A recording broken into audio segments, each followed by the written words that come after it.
Lumilipad ang isip ko, nabit sa ulap. Ngunit bakit pinilit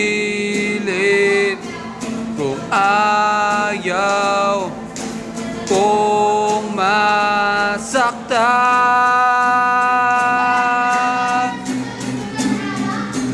Sinabi ko sa kanya na di pa rin nililikha ang tulad kong parang timang na di pa rin naiintindihan.